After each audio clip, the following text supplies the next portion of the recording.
వెళ్ళాలి మీరు. ఇప్పుడు ఇంట్లో ఇద్దరు ఉంటేనే వాళ్ళకే వీళ్ళకే అభిప్రాయ భేదాలు వస్తుంటాయి. మీరు కొత్త ప్లేస్కి వచ్చినప్పుడు వాళ్ళు ఇట్లా వాళ్ళ నేచర్ అయితే వాళ్ళు వెళ్ళిపోవాలి, కానీ తగాదాలు పెట్టుకొని గోళలు చేసుకోకూడదు. ఇక్కడ ఇది ప్రశాంతంగా ఉండాల్సిన ఒక గొప్ప ఆసుపత్రి, ప్రశాంతంగా ఉండాల్సిన గొప్ప ఆసుపత్రి. డాక్టర్లు రౌండ్స్లో ఉన్నప్పుడు వాళ్ళు ప్రశాంతత భంగం కలిగించకూడదు. థియేటర్స్లో కానీ ఐసీయూలో కానీ మీరు ఎవరు లోపల ఉండకూడదు. మీ పేషెంట్ లోపల ఉంటాడు. మీ పేషెంట్ భరోసా మేము ఇస్తాం.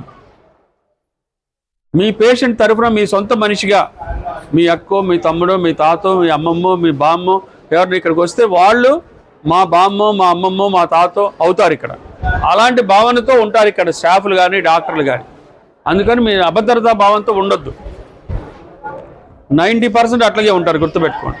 ఒకవేళ లేనప్పుడు మీరే లౌక్యంగా అమ్మ ఇలా చేసి పెట్టండి, మేము ఏదో కష్టాల్లో వచ్చాం, మేము ఏదో అక్కడి నుంచి వచ్చాం మీరు చెప్పారు, మంచిగా వింటే మంచిగా, లేదు ఏంది ఇట్లా చేస్తున్నారు అని మీదకి వెళ్ళి పిచ్చి పిచ్చి పనులు చేస్తే ఏ డాక్టరు ఏ నర్సు కూడా సహించదు. దయచేసి అర్థం చేసుకోండి. అంటే చెరువు మీద అలిగినట్లే, మీరు చెరువు మీద అలిగితే ఏం జరుగుతుంది, అలా జరుగుతుంది. మీరు ఇక్కడ మీ అవసరం కోసం వచ్చారు, మీ అవసరం కోసం వచ్చి కూడా ఇక్కడ తగాదాలు పెట్టుకుంటారు. అలా చెయ్యొద్దు.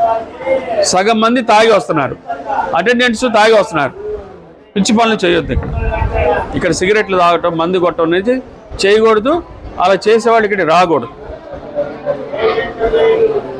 అట్లాగే ఎవరైనా వస్తే పొరపాటు మీ వాళ్ళు ఎవరన్నా వాళ్ళకి చెప్పి బయటికి పంపించాలి. లేకపోతే వాడు తాగి ఉన్నవాడు మనిషి కాదు, జంతువు కదా, వాడు ఎట్లా పడితే అట్లా మాట్లాడుతున్న డాక్టర్ మీరే నివారించాలి పక్కన ఉన్నవాడు. అది చేయట్లేదు, నాకు చాలా బాధగా ఉంటుంది. ఇలాంటివన్నీ చెప్పడానికే ఈ కార్యక్రమం ఇక్కడ పెట్టాము. ఈ ఆసుపత్రిలో అన్ని సౌకర్యాలు మీకోసం పెట్టింది. మేము ఇంకా మీకు కోఆపరేట్ చేయకుండా ఎందుకు ఉంటాము? అది గమనంలో పెట్టుకోండి. ప్రతి చోట రూల్స్ రెగ్యులేషన్స్ ఉంటాయి. ఆ రూల్స్ ఎందుకు పెడతాం? మీరు హాయిగా ఉండటం కోసం. రూల్స్ మిమ్మల్ని ఇబ్బంది పెట్టడం కోసం ఎప్పుడు పెట్టాం. ఇక్కడ మీ అందరూ లోపల రావాలి.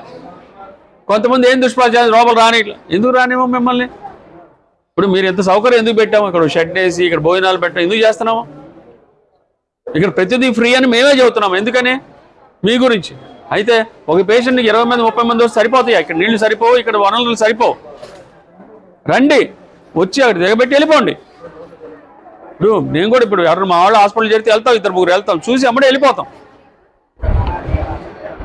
ఇక్కడే ఉండి 10 రోజులు ఇక్కడ నీళ్ళని అవగొట్టి ఇక్కడ బాత్రూంలో ఇడ్లీ ప్యాకెట్లు పడేసి ఆ పిచ్చి పనులు చేయొద్దు. బాత్రూంలో ఇడ్లీ ప్యాకెట్లు పడేస్తారు, అది అరటి తొక్కలు బాత్రూమ్ లెటర్లు దాంట్లో పడేస్తారు. అవన్నీ ఏమవుతున్నాయి, బ్లాక్ అయిపోతున్నాయి.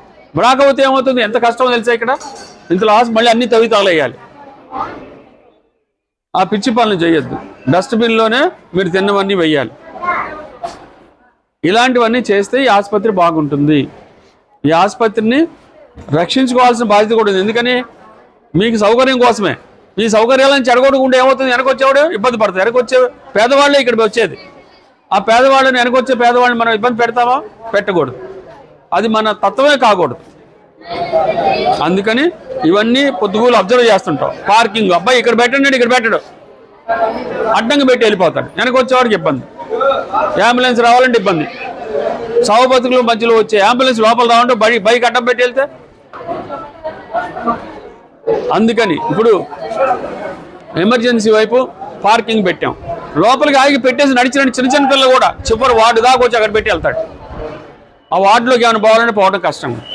హాయిగా మీ వాళ్ళందరూ రండి మేము చెప్తున్నాము. అయితే పార్కింగ్ చేసుకొని అక్కడ చక్కగా నడిచిరండి. అసలు లోపల రామందాళ్ళుగా వెహికల్స్ తిరుగుతున్నాయి. అసలు లోపల రోడ్డా ఆసుపత్రి అనేది ఆశ్చర్యపోతాం నేను. అందుకే గట్టిగా చెప్తున్నాము, అయ్యా ఈ తప్పు చేస్తున్నాం. ఈ రూల్ పెట్టింది మీ గురించేను. మీకు లోపలికి రావాలంటే మీ చుట్టాలో ఎవరో, మీ అమ్మో తమ్ముడో బాగాలేకపోతే మేము స్ట్రెచ్చర్లు వీల్ చైర్లు ఇస్తాము. అక్కడ ఆపుకొని అక్కడి నుంచి స్ట్రెచ్చర్ వీల్ చైర్లు రావాలి. లోపల రావందాళి వెహికల్స్ నడిపితే ఈ లోపల బెడ్స్లో లోపల పడుకొని వాళ్ళందరూ కూడా కార్బన్ మోనాక్సైడ్ అన్నీ వెళ్ళిపోయి వాళ్ళు చచ్చిపోతారు. Sound pollution. ఇక్కడ హాయిగా మనం మాట్లాడుకోలేదు, ఆపరేషన్ చేస్తారు, గోలగోలగా శబ్దాలు వస్తే లోపల. ఈ ఆసుపత్రి లోపల ఓన్లీ అంబులెన్స్ కోసమే రావాలి. మిగతా వెహికల్స్ అన్నీ ఎక్కడ పార్కింగ్ పెడితే అక్కడ వెళ్ళి అక్కడి నుంచి నడిచి రావాలి. ప్రతివాడు చివరి వార్డు దాకా. మన లోపలికి రోడ్డు అయిపోతే ఎట్లాగూ ఆ రోడ్లో వచ్చేసి ఆ చివరి దాకా అక్కడ దాకా వచ్చి అక్కడ అడ్డం పెట్టి వెళ్తున్నారు వెహికల్స్. ఇది తప్పు కాదా? ఇవి చెప్పడం కోసమే. దయచేసి ఇవన్నీ మీ అందరూ కూడా ఒకరికొకరు చెప్పుకుని, అందరికీ నేను చెప్పలేకపోవచ్చు. అప్పటికి అన్ని చోట్ల మైకులు పెట్టి చెప్తూనే ఉన్నాము. సెక్యూరిటీ వాళ్ళకి కోఆపరేట్ చేయండి. ఇంతమంది 250 మంది